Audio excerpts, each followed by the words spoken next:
All right, everybody, let's get to talking. Welcome to the A side from 7poundbag.com. Thank you again for coming along with us. Again, if you have any topics or anything like that, send them to me at Ask7Pound. No B-side again this week. I'm sorry. I started to record the Fantastic Four one, and I just wasn't overly enthused about how it looked, but I will do my best to have it back up for you by Tuesday. So this week we're going to talk more about the UFC. We'll go into UFC London. I'll talk a little bit about the past UFC card. We've got a little bit of a problem about the weakness of some of these cards that we've got. The next UFC card, the pay-per-view, is actually pretty good, but we'll cover that in 2 weeks when it happens. I'm also going to talk a bit about Tony Romo. I know I meant to do that last week, but nothing's happened, so I'll do it this week. And, of course, the big news everybody's talking about right now is NCAA brackets. So sit back, enjoy yourself. If you're looking on audio, unfortunately, you probably have to just fast forward if you get bored by the UFC. If you're on YouTube, I'm going to kind of not do as many flips as I usually do. I'm going to kind of stop doing that so much. I'm going to have it more out to the side. I know it's not the most interesting video in the world. I'm sorry about it, but I don't know what I'm going to do as far as animation. The whole yammering around you here in the background, that's my 2-year-old. She's having a ball, but what do you expect? All right, so our first topic is going to be the NCAA tournament. I did post my full bracket on 7poundbag.com. As of right now, I am missed all of 5 games. I've only missed one Final Four team, though. Excuse me, one Sweet 16. My Final Four is still active. Thankfully, I did pick UNCW. Kind of irritated me because they have a really good offense. They've always played really good. I felt Virginia was a bit overrated. I didn't see a whole lot of balance there. I thought UNCW was going to be a great upset pick. Second round opponent, I also wasn't too enthused with that, no matter who they played. I've got Florida going. I don't think Florida's that good, to be quite honest with you. So, it's an SEC basketball team. If it's not Kentucky, who cares, right? So I actually had UNCW going to the Sweet 16. Now, UNCW is, of course, my hometown team. So, I'm sure there was no bias whatsoever going on there. But they lost, so that's my first Sweet 16 team gone. My Final Four, for those of you that haven't seen it yet, is still Villanova, Gonzaga, Kansas, and North Carolina, with North Carolina taking the whole shebang. And I pick them every year. Don't like it. Tough. So one thing that always kind of strikes me a bit funny is how people that just have no idea what's going on with the NCAA tournament start throwing out these brackets after brackets after brackets. Here lately, I've done one bracket on the CBS Sports page because one of our writers here for the Shreveport Times, he does a Survivor type bracket, and that's where he does his picks, and that's where he compares people from the TV stations, people from newspapers and things like that. And thankfully, a couple of years ago, he invited me to be on for online access, which was awful nice of him. Roy Lang, I appreciate it. And we can kind of compete with each other to see who does better. And he also has another half, which you get a pie from a local restaurant for the plebeians isn't exactly the right word, but for the general public, in other words. And I'm sure it's no surprise at all that somebody from the general public usually beats the snot out of everybody in the media. But I think I want to say I made the Elite Eight last year in it. Unfortunately, you have the first 2 rounds, which basically determines your seeding for the rest of it for the Sweet 16. And then you have, a tie goes to the higher seed, and that's kind of what bounced me out last year. Kind of knew what I need to do, so if you're a low seed, you pretty much have to pick an upset and hope it comes through to get anywhere. But it happens. But like I said, he was nice enough to let me in, so I think this is my 3rd or 4th year. I think I made the Sweet 16 the first 2 years. Like I said, last year, Elite 8.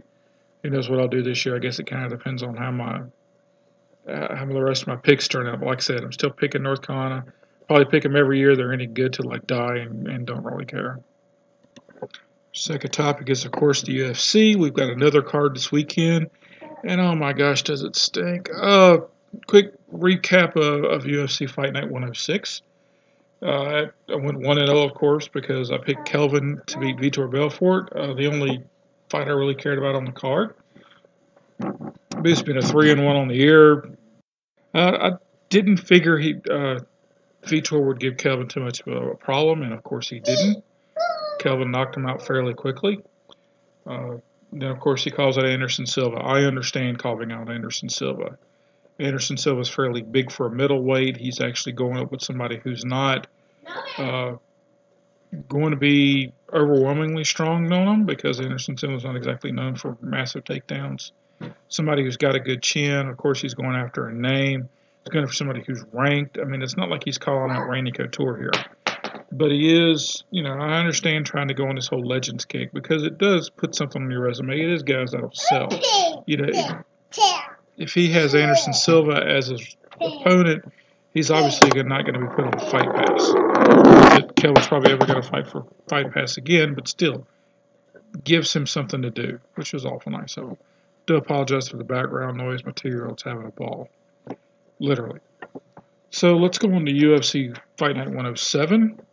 Man, I thought 106 was going to be horrible. This one, literally, it stinks. I was talking with one of my guy that runs the Social Disrupting Guild, and was talking about how bad some of the recent cards are, and then I revealed to him, did you know that we actually have 2 top 15 fighters going at it? We have a number 12 versus a number 15, and it's even buried on Fight Pass, and it's 2/5 of our ranked fighters on this card. Because, of course, Manuel and Anderson are both ranked, one's 4, one's 6. Gunnar Nelson's ranked 9th. But it's amazing that we've only got 5 ranked fighters on this fight. And it's a problem with the UFC. They have, on the main card, you've only got 3 ranked fighters. And it's a problem. The UFC, yes, they throw a lot of cards, but you got to look at it this way. You've got 11 divisions. You have 15 ranked guys in each division. This is our 8th card. You shouldn't be burying so much of this stuff. It's ridiculous. And like I said last time, they don't have their names fight enough. And it's part of the problem that we really see out there. It's like, for example, you've got 15 middleweights. Just take the middleweight division, just throwing somebody out there. Grand total of 4 have got fights scheduled. Yeah, that's a major problem. Out of the top 15 lightweights, you only got 3 scheduled. That's out of 30 guys, you've got 7 that actually know what they're going to be doing in the next, 2-3 months? And it's not like they've all fought recently. This is our 8th event of the year. But I do think it's a problem the UFC has. Usually, last time Bellator threw this crap out there, at least there was a tournament on the main card of the fights. I really haven't seen an undercard with something I didn't care much. Shoot, I have to expect Vern Gagne to be headlining against the Sheik in the cage after the main event ends. It's just ridiculous. We've got 2 events in January, 3 in February. This is the 3rd and final event in March. We shouldn't be scraping this much at the bottom of the barrel. All right, the only thing that really saves this card, though, is there is actually one good fight that I'm really, concerned about. And that's, of course, the Gunnar Nelson versus Alan Jaban fight. To me, that's really interesting. Nelson's got all the talent in the world. The problem is he's got the gas tank of a tough 10 contestant. He gets tired. If you outlast his first round, you pretty much got a chance. Jaban loves to kick. That kind of hurts his tank as well. So it really comes down to if Nelson can put enough damage on him to not only take the first round, but to end the fight then. If he can, he wins. If he can't, I take Jaban there. I'm actually going to take Jaban just because I think he can sap that gas tank fairly quickly and take a good bit of damage. Plus, he's a 220 underdog. To me, that's just incredible. I'd put money on that. That reason 8,720 why I don't live in Vegas. But I would put money on Jaban to take that. So I'm taking the underdog. Those of you that think I'm just jumping on the favorites all the time. The other fight of note is, of course, Anderson and Manuwa. Anderson's the guy I think the UFC is really kind of trying to get behind. He's 12 years younger than Manuwa. But the thing about it is, until the Sean O'Connell fight at UFC Fight Night 102, he hadn't finished a fight since 2014. He doesn't have the best chin. He was knocked down twice by Shogun, who's not exactly a powerhouse. Tom Lawler staggered him. He got knocked out by Gian Vellante. He doesn't have that good a chin. He's also a guy that tends to chase after a fighter. He doesn't set up his takedowns. But he's a fairly good fighter. I think he's got a problem with his chin, though, and he's eventually going to find out a problem there. Manoa's, like I said, he's 37. He's quite a bit older. He's a little bit more experienced. But his only 2 losses that he's got is Guffey and Rumble Johnson. That's pretty impressive, especially for a guy not, if all of a sudden he got a title fight with anybody like, who? What? Keep in mind he's ranked 4th. I mean, that kind of tells you that the days of Randy, Tito, and Chuck fighting over the light heavyweight title are kind of long gone. Manoa comes out and knocks out Anderson. I don't exactly think the UFC is going to be thrilled to throw him in there with Cormier. But, here we go here. I am going to take Manoa just because I think he's going to get Anderson to chase him enough that he's going to catch him on that chin, and I think he wins. There's a good chance that Anderson does shoot his takedowns. He's able to get Manoa down, and he's able to drag that fight out a good bit longer, but I think eventually he's just going to get caught. So I am taking Manoa via KO. All right, so our next topic, like I said, I wanted to talk about Tony Romo. I'll do it this week. My major problem I have with it is that I don't quite understand why everybody's hollering and screaming for the Cowboys to trade him or release him or let him go. Tony Romo's not exactly the most durable guy in the world. I'm surprised he's not injured already. And look at it this way. If Dak Prescott was the backup to Tony Romo, would anybody be looking for them to do anything with Dak Prescott? No. Would anybody have a problem with paying Tony Romo the money? No. So why do they really care? I mean, they're still getting Dak Prescott on the cheap. They still got Tony Romo under a contract that they were apparently happy with it, because it's not like they were saying, oh, we got to cut him in 2017, unless we win the Super Bowl this year. No, they would be perfectly fine paying him his contract. So why not keep Dak Prescott around for another year as a starter with Tony Romo backing him up? Apparently Tony Romo and him didn't have problems last year, so what's the big hurry? And what I really don't understand is, what if the rest of the league figures out Dak Prescott? What do you do then? What if Dak Prescott's a one-year wonder? What if he's Robert Griffith III? I'm not saying that he's going to be. I'm just saying, what if he is? I mean, the NFL is littered with quarterbacks that were figured out after their first year, even after the first half season. I'm not saying that's the case, and I'm not even close to being a Cowboys fan. But the thing about it is Tony Romo on your team really a bad thing? Not to mention the fact he is a bit older. He is a stopgap solution. Say Dak Prescott comes out and puts out a season like he did last year, or even improves, or even takes a small step back but is still solid. Well, then you trade Romo then, or you cut him then. It's not like it's really going to hurt you as much, and maybe Denver's figured out, hey, maybe we just need to get us a daggone quarterback. And, what's the hurt? Dallas is not in bad cap shape this time around, so it's not like they really, really, really got to have the money. And they've got people they got to pay. I mean, that offensive line's going to start getting expensive really frickin' quick. So I don't quite understand what the hurry is. I would keep Romo around. Jerry Jones, he's got a good relationship with Tony Romo. Tony Romo really likes the area. His wife loves the area. Keep him for another year. See what happens. It's not going to hurt anybody. And if Romo gets a ring as a backup, hey, he's got a ring as a daggone backup. And what are you going to do if it's kind of like the Bledsoe Brady type thing, where you had a guy that was really, really good, couldn't get you over the hump, and a low-round pick came in and basically kicked everybody's rear end? Kind of the same situation here. Now, I'm not about to say that Dak Prescott's going to be the next Tom Brady, but it is a similar situation. And I'm not saying Tony Romo is exactly Drew Bledsoe, but that's actually not that bad a comparison. So, you may want to pump your brakes as far as letting Dallas go. It also doesn't hurt that, like I said, you really couldn't hurt your feelings having 2 good quarterbacks on your roster, or 2 quarterbacks that you think you can win with, that have the trust of the team. If Dak Prescott goes out and gets hurt in preseason, it's not like Cowboys are going to be hanging their heads in shame if, Tony Romo happens to come in off the bench. Dak Prescott's get hit, Tony Romo's not there, now you pretty much sunk your Super Bowl chances. Don't believe me? Ask people in Oakland how they feel about their backup quarterback. And, you trade Tony Romo, well, now you've just thrown it to, now you've got another contender. You put Romo, you give me a healthy Romo that's going to play 100% of the year. You put him in Houston or Denver, now Dallas is looking at a Super Bowl opponent that's going to have problems. And you got to think the Patriots not exactly happy with it. I'm pretty sure Belichick probably throw a 4th-round pick at Dallas just to keep Romo on the roster, because the AFC is just toast. But that's, like I said, you may want to pump your brakes. Me personally, if I'm Romo, if I can go to Houston, I'm doing it in a heartbeat. I don't think this, that for some reason ESPN keeps throwing the Jets out there. In my opinion, that's ignorant. Romo needs to leave Dallas. He's going for one thing. That's to start for some bowl contender. To me, that's either Denver or Houston. I would love to see him on the Chiefs, but yeah, he's had enough experience with lousy coaches, and it's not like he'd be exactly getting an upgrade. And no, I still don't think Andy Reid's a good coach. I don't care if he goes 16-0 this year. I don't care what he does with Alex Smith. I don't think he's that good. I don't think he's that good a coach, but that's just me personally. All right, some quick notes to kind of close out the week here.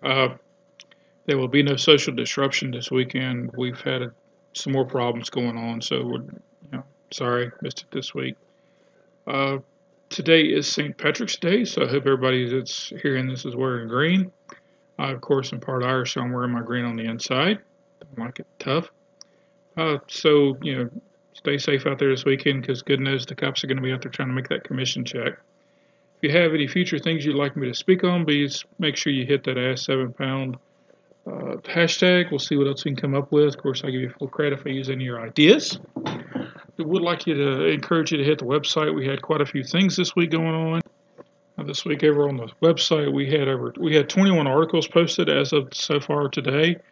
So by all means, take a look, see what all's out there. There's got to be something there you like. I mean, we've got a baseball roundtable, we've got a basketball roundtable, we've got a wrestling roundtable. Kind of hard to complain about all that good stuff. We've got our blog about nothing. We even had a guest column pop up this week, talk about the thought process about taking all the billionaires' money and using that to pay down the debt. Kind of interesting take there. We've also got my NCAA tournament brackets, all that good fun stuff. Even reviewed Phantasm. Phantasm 2 will probably come out next week as well. I'll throw that review out there. So I want you to go out there and enjoy it. By all means, hit the website. We'd appreciate it. Any ideas you've got, again, please hashtag me here. And again, I do want to thank you for your support. By all means, following all the things, like and subscribe, all that good stuff. Okay, everybody gone? Okay, good, because I don't want to get sued. I did something that I haven't done in probably 2 or 3 years, to be quite honest with you. I sat down, because ESPN's going to this whole ABC dynamic of trying to change up their sports centers, because they're losing money hand over fist, and it's not something they exactly can do anything about, just to be quite honest with you. If you really want details, go over to outkickcoverage.com, and Clay Travis will kind of narrow all that down for you a good bit, in much better detail than I can here in this format. But I sat there and I watched one of those sports, and I'm not going to narrow down what it was, but those of you that follow me on Twitter probably can figure it out. And just the sheer idiocy and the spit and polish they throw on everything they did was just staggering. I mean, as you can tell here, I'm not exactly a spit and polish type guy. I'm trying to kind of throw out opinions, try to throw out some facts. But, you had, for example, just to throw some stuff out there, you had somebody talk about abolishing the NBA draft, which is beyond stupid. And as I put out, the only people that are really concerned about abolishing the NBA draft is those that have really, really, really shitty GMs in a major, major market. Because I would love to know how Memphis gets more talent if there's no NBA draft. I would love to know how Milwaukee, Charlotte, Atlanta gets any talent without the NBA draft. And the thing they keep throwing up is that no teams won a championship without a top 14 pick that they started their career on. Top 14 pick in the NBA, that's like saying no NFL Super Bowl champions won without having somebody in their first 3 rounds that they drafted on their team. I mean, come on. I mean, Cleveland's got 1 title in 13 years of LeBron. True, some of that was spent in Miami, but hey, he started their career there, so it counts. Yes, I know Kyrie and the rest of it, but come on. I mean, who are you kidding me? It's a top 14 pick. Again, that's, a 14th overall pick is next worth nothing in today's NBA. I'd kind of like to see what their results are as far as, like, what's the smallest market outside of Cleveland that won a title that actually had a free agent come over?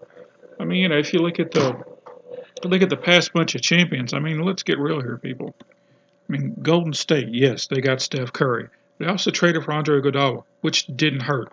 Cleveland, of course, go all over that.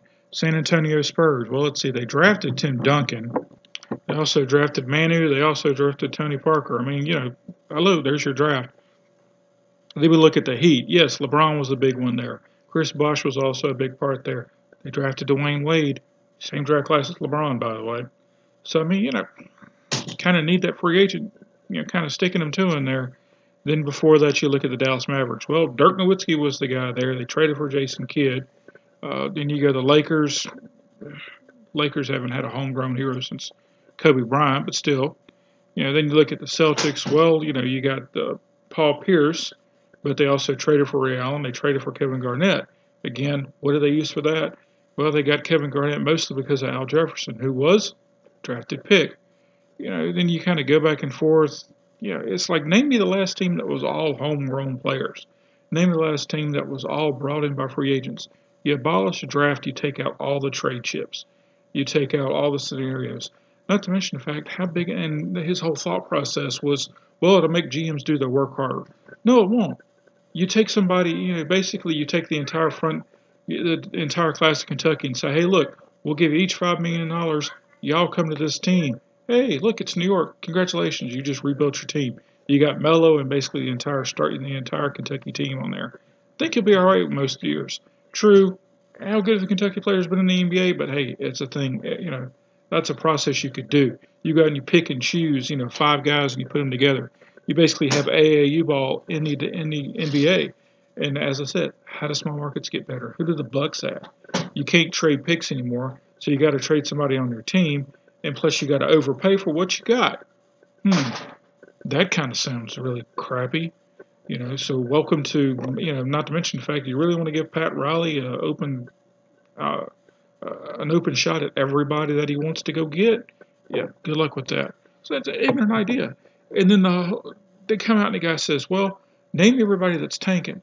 And the guy basically names 4 teams and the Nets. Now, he did catch himself to his credit and say, no, the Nets aren't exactly tanking. They're trying to win. They just stink at it. So, but he names four teams. And the anchor says, well, 20% of the league. Okay. Since when is 4 teams 20% of the league? I mean, come on. Let's just use a little sense there. And then as I'm continuing watching SportsCenter, you got another anchor who keeps showing out this catchphrase, which was ignorant, stupid, and she just kept doing it over and over again. And I'm sitting there looking at it going, man, that just seems it just sounds bad. You throw out a catchphrase once or twice. It's like Stuart Scott. Okay, UNC guy, hello, buddy. But cool as the other side of the pillow. Did he really use it 8 times every SportsCenter? I don't think so. It all goes back to Nick, to Patrick and Keith Overman, the whole salsa and all the other stuff like that. They didn't use it every time. You don't have to throw catchphrases out all the time. But no, it'll probably be next year before I watch ESPN again. ESPN, they're trying to sell stuff that has nothing to do with sports. You look at the commercials, you've got people dressing up as movie characters. They're throwing every B and C level celebrity they can get to come to Connecticut on every program. It's just ridiculous. They had one guy count down his top 5 crappy looking trophies, and he couldn't even find pictures of these trophies to throw up there. It's like, oh, this trophy stinks. It looks like such and such and such and such. Well, it'd be nice if we could have saw what it was. I mean, you almost had to pause the show to throw it up on Google to find out what these things were. Looks like that he was whining about. I don't know what ESPN's trying to do. Well, I know what they're trying to do, but I don't know how ESPN can really fix it. I mean, I'm home all day. I'm here all day with a kid. I should be watching SportsCenter, but I'm not because it's ignorant and it just doesn't make any sense. The last ESPN show that I actually watched on a regular basis was Dan Le Batard. And here lately, I can't, I'll still watch it every now and again, but it's not appointment TV anymore. What show do I watch? I watch Speak for Yourself. I've always liked Jason Whitlock. I've always been a fan of Jason Whitlock just because he doesn't care. And that has to come out there. And his tag team partner there, Colin Cowherd, who you have to look at it this way, whether it's him or his staff or a combination of the two, is a very smart guy, and he throws out very smart comments, and he throws out comments that you have to think. When you have those two around and you have those two as your building blocks, it's really hard to not at least learn something. Some of the guests on there kind of hit or miss, and I won't get into that. But it's like, if that's what you're trying to recreate, you've just got problems. But I mean, and throwing out a catchphrase 8 times in a 5-minute stretch just doesn't work for me. So I'm going to sign off this week. Again, please hit the website for me. Don't forget hashtag Ask7Pound if you want something next week. Hopefully I'll see you all on Tuesday. And speaking of catchphrases, as always, by Kobe.